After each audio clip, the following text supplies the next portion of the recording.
First Officer Kaz'Turvik stood frozen at his observation post, mandibles clicking nervously as he watched the approaching vessels.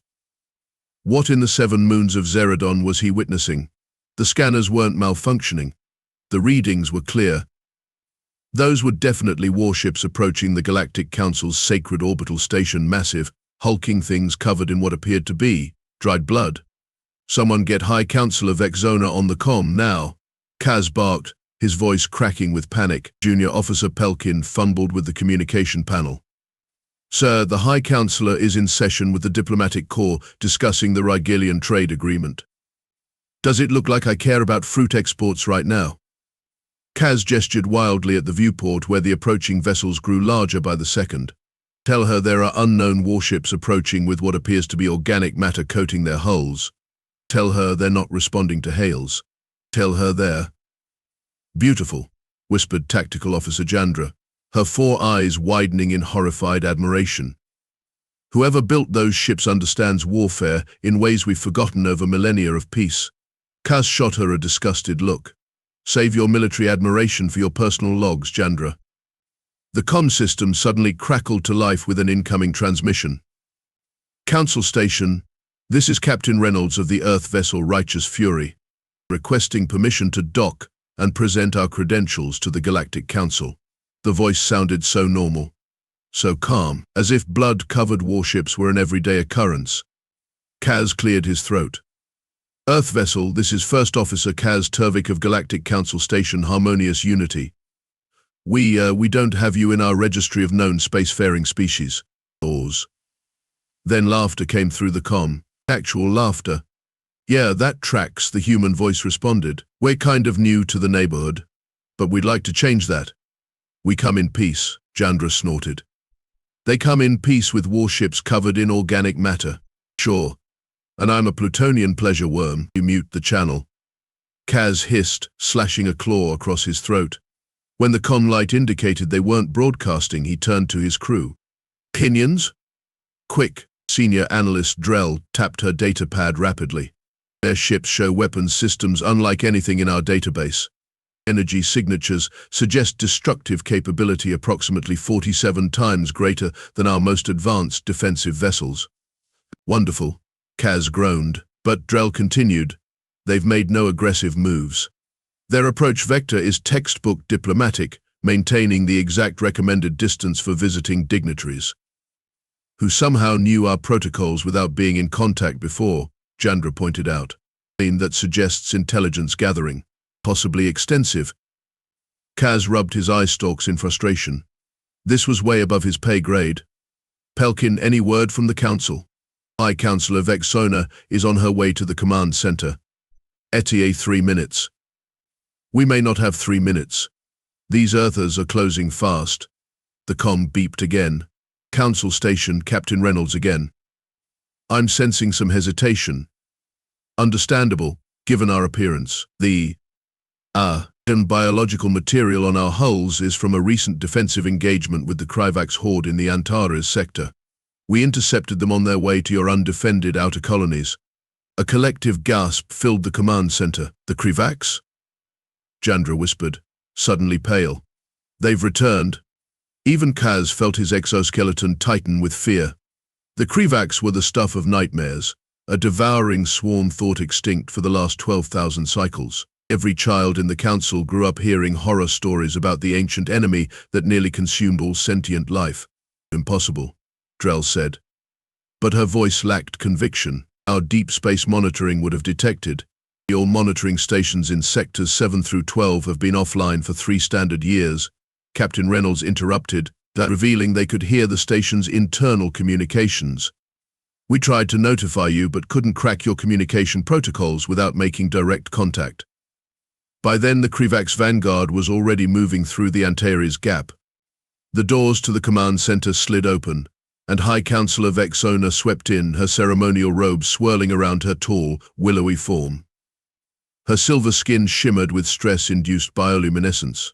"Report," she commanded, taking in the scene with practiced calm. Kaz began explaining, but Vexona raised a hand, silencing him. She approached the comm herself. "This is High Counselor Vexona of the Unified Galactic Council. Identify yourselves fully and state your purpose. High Counselor, I'm Captain Alexandra Reynolds of the United Earth Defense Force. With me are 3 ships of our expeditionary fleet, Righteous Fury, Defiant Honor, and Unwavering Shield. We represent humanity, a species from the Sol system in what you call the Orion Spur.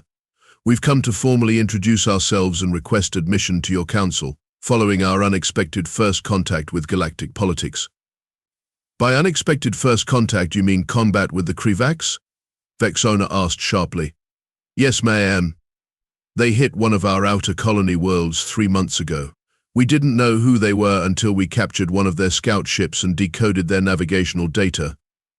That's when we learned about the council and that the Krivax were heading toward your territory next. Vexona's eyes narrowed. And you engaged them rather than retreating? To pause. With respect, High Counselor, humans don't typically run from a fight when innocent lives are at stake, even those of strangers. Jandra made a small sound that might have been admiration. You claim to have fought the Krivax. Vexona continued, skepticism evident, yet your ships appear intact. Reynolds chuckled, the sound oddly warm over the comm. Oh, we didn't say it was an even match. We lost 17 brave souls, which is 17 too many. But the Krivax lost considerably more. How many vessels were in their fleet? Drell interjected, unable to contain her scientific curiosity. 73 capital ships and around 200 smaller craft, came the casual reply. Silence fell over the command center. Kaz felt his legs go weak. Even at the height of their ancient power, the Council had barely survived encounters with Krivax squadrons half that size. And you defeated them with 3 ships? Vexona asked, her composure finally cracking. Oh, no, not at all, Reynolds said quickly. We had our full 3rd fleet involve 27 combat vessels. These 3 are just the diplomatic contingent. Just the diplomatic contingent, Kaz echoed faintly. Vexona straightened, every inch the regal leader. Captain Reynolds, humanity appears to have done the Council a great service if your claims prove true. Docking permissions are granted at Bay E7. Please limit your landing party to 5 representatives. Thank you, High Counselor. And if I may suggest, you might want to prepare your frontier defense forces. We believe we destroyed their primary fleet, but Krivax communications suggested additional forces in the Beta Hydri sector. Vexona's eyes darkened. Our frontier defenses are minimal, Captain. The Council has enjoyed 10 millennia of peace. All due respect, ma'am, peace isn't something you enjoy. It's something you maintain, often at great cost. Reynolds' voice remained respectful, but the implied criticism was clear. We will discuss this and more upon your arrival, Vexona said coolly. Council station out. As the communication ended, she turned to her stunned staff. Well? Prepare for first contact protocols immediately. And someone find Admiral Zorax. If these humans are telling the truth about the Krivax, the Council needs to be ready. Kaz hesitated. High Counselor, with respect, should we really allow them to dock? Their ships are literally covered in blood, and they destroyed a force that nearly wiped out our ancestors at the height of our military power. Vexona fixed him with a penetrating stare. Officer Kaz'Turvik, in my 300 years of service, I have learned that the universe rarely gives you comfortable options. These humans have demonstrated both tremendous military might and, apparently, the willingness to use it on behalf of strangers. I can think of no more dangerous entity to turn away from our doorstep. So we just welcome them with open arms? Jandra asked. No, Commander. We welcome them cautiously with open eyes and contingency plans. Vexona smiled thinly. After all, an entity powerful enough to defeat the Krivax might be a valuable ally or our most formidable opponent yet. 2 hours later, Kaz stood rigidly at attention in Docking Bay E7 alongside a hastily assembled honor guard. High Counselor Vexona waited at the front, flanked by representatives from the Council's major species. The mood was tense. Military personnel who hadn't been called to duty in decades nervously fingered ceremonial weapons that suddenly seemed inadequate. Up close, the human vessel was even more intimidating. The dried Krivax blood had created a mottled pattern across the hull that somehow looked deliberate, almost artistic in its grotesque way. Why hadn't they cleaned their ships before a diplomatic mission? Was it a threat display? A cultural practice, or simple practicality from a species too busy fighting to care about appearances? The docking tube extended with a pneumatic hiss, connecting to the Earth vessel's airlock. After a series of mechanical clanks, the inner door slid open. The humans walked out calmly. Kaz wasn't sure what he'd been expecting. Towering monsters? Tentacled horrors? Instead, 5 bipedal beings of average height strolled into the docking bay with relaxed confidence. They wore fitted dark uniforms with minimal ornamentation, except for small symbols on their collars and shoulders. Their faces were bare of protective gear, exposing flat features with forward-facing eyes and small immobile ears. The lead human, presumably Captain Reynolds, smiled, revealing flat white teeth. Not particularly threatening, but Kaz noted how every security officer tensed anyway. "High Counselor Vexona," Reynolds said, performing a respectful bow. "On behalf of Earth and all human colonies, I thank you for this audience. We come with peaceful intentions and the hope of mutual cooperation." Vexona inclined her head gracefully. "Captain Reynolds, the Council welcomes you, though we admit to some surprise at your arrival." "Sorry about that," said one of the other humans, a stockier male with dark face fur. "We would have called ahead, but you guys don't exactly advertise your contact information." Reynolds shot him a quick look, and he cleared his throat. "Commander Howard Park, Tactical Officer. Pleased to meet you all." The remaining humans introduced themselves: Dr. Lydia Vance, xenobiologist, Lieutenant Janusz Kowalski, Diplomatic Corps, and Security Chief Tamar Nasser. "We have prepared a conference room for initial discussions," Vexona said. "But first I must ask directly, is there an active threat to Council space from the Krivax horde?" Reynolds nodded gravely. "Yes, though we've bought you some time. The Krivax we encountered were arrogant. They didn't expect resistance. Their communications suggested they'd been observing the Council's outer territories for some time and concluded you were, forgive me, defenseless." Vexona's expression remained impassive, but Kaz noticed her skin luminescence flicker with emotion. "And how did your species, unknown to the galactic community, manage to defeat an enemy that once brought the combined Council forces to their knees?" Admiral Zorax demanded from behind Vexona. The humans exchanged glances. It was Commander Park who answered. "With respect, sir, humanity has spent most of its history fighting, mostly against itself. Until recently, we've gotten pretty good at it." "What my colleague means," Reynolds interjected smoothly, "is that our species evolved in a highly competitive environment. Our history is marked by conflict, which, while regrettable in many ways, prepared us for threats like the Krivax and the blood on your ships." Kaz couldn't stop himself from asking. Reynolds looked almost embarrassed. "An unfortunate necessity. The Krivax bioships are partially self-repairing. We discovered that leaving some of their biological matter exposed to vacuum creates a disruption field that prevents their long-range sensors from locking onto our vessels. Rude, but effective." Dr. Vance, the xenobiologist, added, "We've been studying their biomaterial extensively. Fascinating adaptation. They essentially weaponized evolution itself." Vexona gestured towards the corridor. "I believe this discussion is better continued in private. Please follow me to the Council chambers." As the delegation moved away, Kaz found himself walking beside Security Chief Nasser, a compact human with alert eyes that seemed to catalogue every detail of the station. "First time meeting aliens?" Kaz asked, attempting pleasantry. Nasser's mouth quirked. "Officially, yes. But we've suspected we weren't alone for generations. Your Council isn't as subtle in its observations as it believes." Kaz nearly stumbled. "The Council has been watching Earth and monitoring buoys in our Orc cloud, ancient tech, barely functional, but definitely not natural." She shrugged. "We detected them about 70 years ago but decided not to tamper with them. Better to let sleeping dogs lie." "Sleeping dogs?" Earth expression. "Means sometimes it's better not to disturb a potentially dangerous situation." Her smile didn't reach her eyes.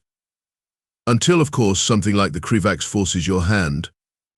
Looking at the small group of humans walking confidently into the heart of the Galactic Council's most sacred space, Kaz had the sudden, unsettling feeling that the balance of power in the galaxy had just shifted irrevocably.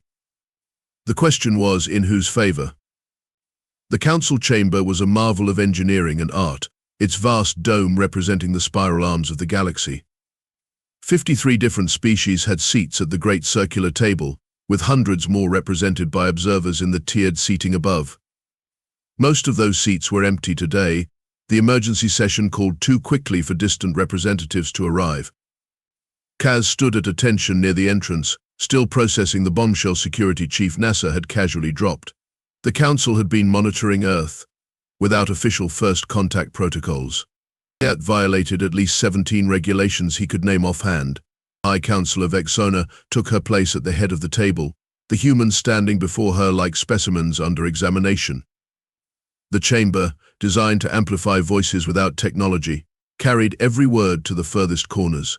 Council members, Vexona began, I present to you representatives of humanity, a previously unregistered sentient species from the Sol system. They come bearing news of grave importance regarding the Krivax horde. A ripple of shocked murmurs swept through the chamber. Admiral Zorax stepped forward, his ceremonial armor glinting under the chamber's lights. For those unfamiliar with ancient history, he announced grimly, the Krivax were the most destructive force our galaxy has ever known. 12,000 cycles ago, they nearly consumed all sentient life before being driven back by the combined might of our ancestor species. Driven back, not destroyed, Captain Reynolds clarified. They've been rebuilding their forces in the intergalactic void beyond your detection range. 3 months ago, they attacked one of our mining colonies in what we now know was a test of our defenses. Council member Trisk, an insectoid being with compound eyes that reflected the chamber's light in rainbow patterns, leaned forward. And we are to believe that your species unknown, unaligned, and apparently militant defeated a Krivax battle group, when our combined civilizations at the height of their military power barely survived such encounters. Commander Park snorted. Yeah, that's about the size of it. Dr. Vance elbowed him subtly before addressing the council. What my colleague means is that humanity developed along a different technological path than the council species. Our advancements were driven by competition and necessity rather than cooperation. What Dr. Vance is politely avoiding saying, Reynolds interjected, is that while your civilizations were enjoying millennia of peace, humans were pointing increasingly deadly weapons at each other. Not our proudest achievement, but it left us better prepared for threats like the Krivax. Councillor Ngaigu, one of the few humanoid members, frowned deeply. You speak of military development as virtuous. The council was founded on principles of peace. Peace is wonderful, Lieutenant Kowalski replied with a diplomatic smile. We're big fans. But peace works best when everyone agrees to it. The Krivax apparently didn't get that memo. Vexona raised a hand for silence. Let us focus on immediate concerns. Captain Reynolds, what evidence can you provide of this Krivax incursion and your engagement with them? Reynolds nodded to NASA, who activated a holographic projector. The air above the council table filled with three-dimensional battle footage that made even Kaz's military-trained eyes widen in shock. The recording showed human vessels, smaller than he'd expected, facing off against the unmistakable organic nightmare shapes of Krivax bioships. The Krivax outnumbered the humans dramatically, yet the human vessels moved with precision and coordination that seemed impossible. They didn't fight like a fleet, but like a single organism with distributed parts. This is from the initial engagement, Reynolds narrated as explosions bloomed silently in the hologram. The Krivax expected us to panic or flee. Instead, we implemented maneuver pattern Theta 9. In the recording, the human ships abruptly scattered, only to regroup in a complex three-dimensional formation that somehow placed them in the Krivax fleet's blind spots. What followed was methodical destruction, the humans targeting what appeared to be nerve clusters on the larger bioships. Their biomechanical technology hasn't evolved much in 12,000 years, Dr. Vance commented, which is surprising given its adaptive nature. We hypothesize they've reached an evolutionary dead end. Council member Salax, an ancient energy being contained in a hovering mechanical shell, spoke for the first time. These battle tactics, they show familiarity with Krivax weaknesses that took our ancestors generations to discover. Reynolds nodded. We captured a damaged scout ship in the initial skirmish. Our AI systems decoded their biological computers within hours. The chamber erupted in alarmed voices. You deciphered Krivax biosystems in hours? Admiral Zorax thundered in disbelief. Reynolds and her team exchanged confused glances. Is that unusual? The Council spent 30 years studying captured Krivax technology during the ancient war. Vexona said quietly. We never fully unlocked their computing methods. Oh. Reynolds looked genuinely surprised. Well, we've become quite good at pattern recognition. Necessity, mother of invention, all that. The implications hung heavy in the air. If humans could so easily decode the Krivax, what else might they be capable of? Kaz noticed several Council security officers shift uncomfortably, hands drifting closer to their ceremonial weapons. Commander Park seemed to notice too. His posture relaxed deliberately, but Kaz recognized the controlled readiness of a predator appearing harmless. These humans missed nothing. The immediate question Vexona redirected is what comes next. You believe more Krivax forces are en route? Yes, Reynolds confirmed. Based on the data we recovered, the fleet we encountered was their vanguard. The main horde is approximately 6 months from reaching Council space. We've been tracking their approach using long-range probes. 6 months. Councillor Trisk's mandibles clicked in agitation. The Council has no standing military force capable of repelling such an invasion. Our defense fleet is ceremonial at best. Yeah, we noticed that, Park muttered, earning another elbow from Vance. Which brings us to our proposal, Reynolds continued smoothly. Earth offers an alliance. We'll help defend Council space against the Krivax threat. In exchange for what? Councillor Ngagu asked suspiciously. Recognition of humanity as a sovereign power, access to Council trade networks, and technology exchange, Kowalski answered promptly. Standard diplomatic package. Admiral Zorax laughed, a harsh sound in the chamber's perfect acoustics. You want us to hand over Council technology to a species that decorates their ships with the blood of their enemies? That's rich, Park shot back, patience visibly thinning, coming from people who've been spying on our planet for decades without introducing yourselves. The chamber fell silent. All eyes turned to Vexona, who maintained remarkable composure despite the accusation. An unfortunate misunderstanding, she said carefully. The observation posts near your system were placed there during the early expansion era, before our current protocols were established, and conveniently never removed, NASA observed dryly. Vexona ignored the comment. What exactly do you mean by technology exchange, Captain Reynolds? The Council carefully regulates technology transfers to ensure they aren't weaponized. The corner of Reynolds' mouth twitched in what might have been amusement. With respect, High Councillor, humanity isn't interested in weapons technology. Based on what we've seen so far, we're ahead in that department. Several Council members bristled at the implication. We're interested in your medical advances, sustainable energy systems, and FTL communications network, Reynolds continued. In return, we offer our defensive capabilities and AI systems. AI systems? Salix's containment shell hummed with increased energy. You employ artificial intelligence. The Council banned such research eons ago after the synthetic rebellion. Different technological path. As I mentioned, Dr. Vance said, our AIs developed as partners rather than servants. They're quite helpful when you don't try to enslave them. The subtle rebuke wasn't lost on the Council members. Kaz could practically feel the tension radiating from the Admiral and security forces. These humans weren't just powerful, they were dangerously direct. Vexona, ever the diplomat, steered the conversation back to practical matters. How would this proposed defense operate? The Council spans thousands of systems across 3 spiral arms. Reynolds activated her own holographic display, showing a strategic deployment of human vessels at key junction points throughout Council space. Our ships are faster than anything we've observed in your defense fleet. We can position rapid response forces here, here, and here, she indicated points on the galactic map. Meanwhile, we propose a joint program to upgrade your existing vessels with our weapons technology and tactical systems, and put the fate of the Council in human hands, Zorax said darkly. Reynolds met his gaze without flinching. Admiral, The fate of the Council is already in the Krivax's hands unless something changes dramatically. We're offering an alternative. Before Zorax could respond, the chamber doors burst open. A junior communications officer stumbled in, breaking all protocols of Council decorum. Kaz moved to intercept, but the panic on the young Deliberations' face stopped him. High Counselor. Emergency transmission from Outpost Sigma-9 in the Vega sector. They're under attack. Vexona rose to her feet. The Krivax? But you said 6 months. Not the Krivax. The officer gasped. Something else. The Outpost commander said they emerged from subspace without warning. Over 300 vessels of unknown configuration.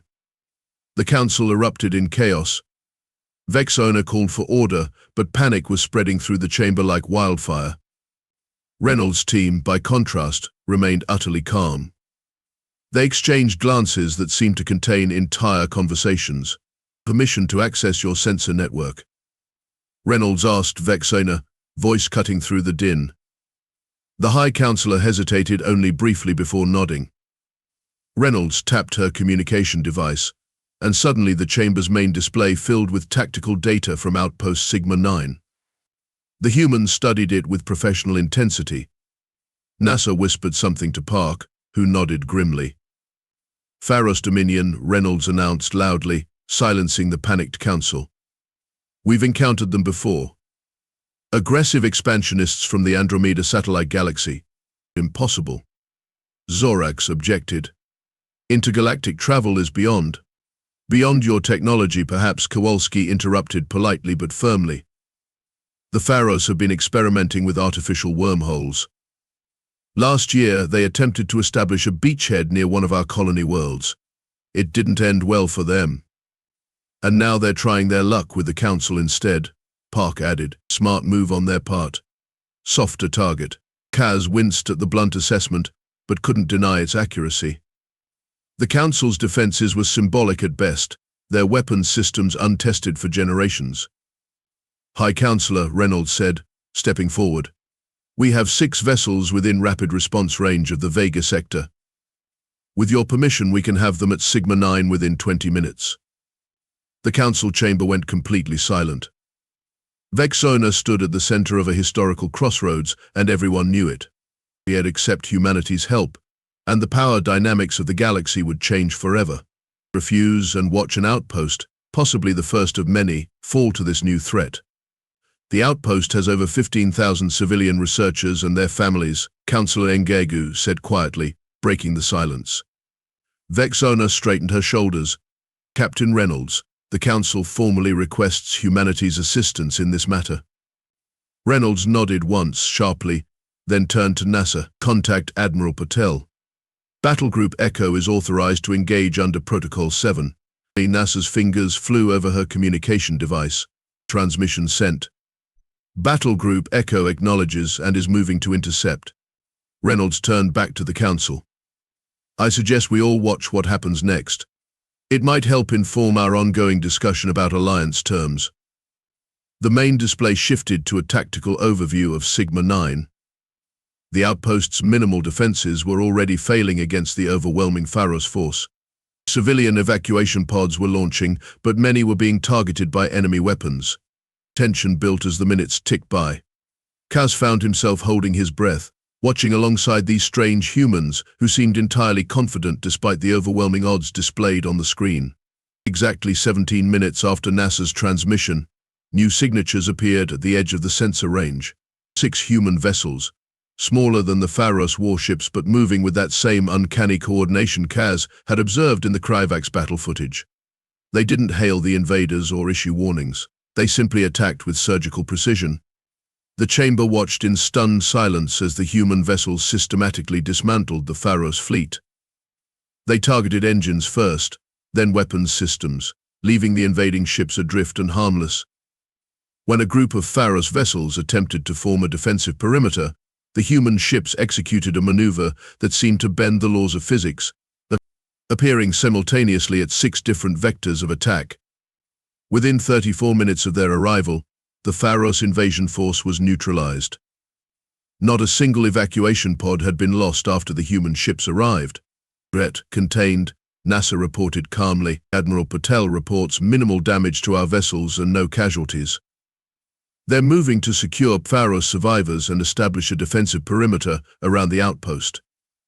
Reynolds turned to the speechless council members. So, about those alliance terms we were discussing. Vexona found her voice first.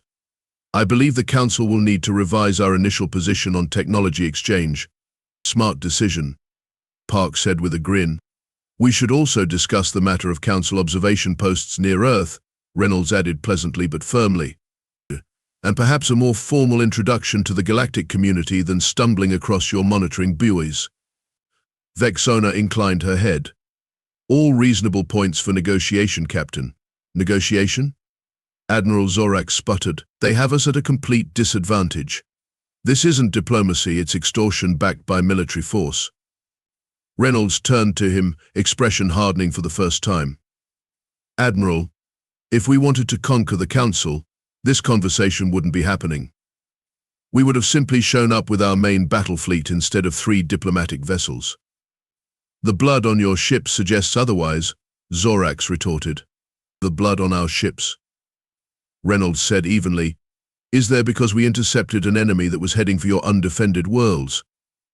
An enemy you thought defeated 12,000 years ago, but never bothered to confirm was actually gone. An enemy that would have consumed your civilian populations while your ceremonial defense force looked pretty in orbit. She stepped closer to the Admiral, voice quiet but carrying perfectly in the chamber's acoustics. Humanity has spent its existence fighting, yes, sometimes against itself, tragically, but we learned from those mistakes. We united. And when we looked to the stars, we hoped to find friends, not more enemies. Yet you came prepared for war, Councillor Trisk observed. We came prepared for reality, Kowalski corrected gently. The universe doesn't care about hopes and ideals, only actions matter. Dr. Vance stepped forward. The Council has maintained peace within its borders for millennia. That's an extraordinary achievement that humanity respects deeply. But beyond your borders, threats have been growing while you looked inward. Please, the Krivax, the Pharos Dominion, others we've encountered that you don't even know about yet. We're not asking to take over, Reynolds concluded. We're asking to stand beside you. Different perspectives, different strengths, united purpose. Humanity protects its own, and we're willing to extend that protection to allies. Silence fell again, but this time it felt different, contemplative rather than fearful. Vexona looked around at the council members, then back to the humans. I propose a recess for the council to confer privately. Captain Reynolds, would you and your team be comfortable waiting in the diplomatic antechamber? Of course, Reynolds agreed. As her team turned to leave, she paused. One more thing, High Counselor. The blood on our ships will be gone next time we meet. It served its tactical purpose against the Krivax, but I understand it sends the wrong message in peaceful company. Vexona's expression softened slightly. Appreciated, Captain. As the humans left the chamber, escorted by Kaz and a security detail, the buzz of urgent conversation erupted behind them. Everyone knew what decision the council would reach. The only question was how they would frame it to maintain the illusion of equal partnership. In the corridor, away from the council's ears, Commander Park couldn't contain himself any longer. Did you see their faces when our ships took down the Pharos fleet? Priceless. Howard, Reynolds warned, though her lips twitched with suppressed amusement. Oh, come on, Alex. The council carefully regulates technology transfers, he mimicked Vexona's formal tones. Meanwhile, they can't even defend a research outpost against second-rate intergalactic thugs. They've had peace for thousands of years, Dr. Vance reminded him. That changes a civilization's priorities. Peace makes you soft, NASA said flatly. They're lucky we found them before something worse did. Kaz, walking just behind them, struggled to maintain his professional demeanor. These humans spoke as if he and the security detail couldn't hear them. Either they didn't care, or they wanted the council to hear exactly how humanity viewed them. A message delivered through unofficial channels. You're awfully quiet, First Officer, Reynolds said suddenly, falling back to walk beside him. Thoughts on today's events? Kaz hesitated, aware of protocol but also acutely conscious that old rules seemed inadequate for this new reality. "Permission to speak freely, Captain." Reynolds smiled. "Always. The Council will accept your alliance offer because we have no choice. But trust will take longer. You've demonstrated power we can't match, knowledge of our systems we didn't share, and military capabilities that make our security forces look decorative." He paused. "You've saved lives today and possibly our civilization if the Krivax truly are returning. But you've also made many people very afraid." Reynolds nodded thoughtfully. "Fear is natural when facing the unknown, but it's a poor foundation for lasting relationships." Her eyes met his directly. "We don't want the Council afraid of us, Officer Kaz'Turvik. We want you as equals. Different strengths, as I said, but mutual respect. That's not how most conquerors speak," Kaz admitted. "We're not conquerors," Reynolds said with surprising gentleness. "We're survivors who learned some hard lessons. Lessons we'd prefer to share rather than have you learn them the painful way we did." Before Kaz could respond, the diplomatic chamber doors opened before them. Reynolds gave him a final nod before joining her team inside. As the doors closed, Kaz found himself staring at the human emblem emblazoned on Captain Reynolds' uniform, an odd symbol of overlapping circles within a starburst. Not a predatory animal or weapon, as he might have expected from their martial prowess, but something almost mathematical in its precision. Different technological paths indeed. Kaz turned to the security team. "Maintain position here. I need to return to the council chamber." As he walked back, he couldn't help but reflect on the day's events. The galaxy had changed irrevocably with the arrival of these blood-stained ships. The council would adapt or fall behind, and despite his misgivings, Kaz found himself hoping they'd choose adaptation. Because one thing was abundantly clear: humanity wasn't going anywhere. And the universe had just become a much more dangerous but perhaps ultimately safer place with them in it.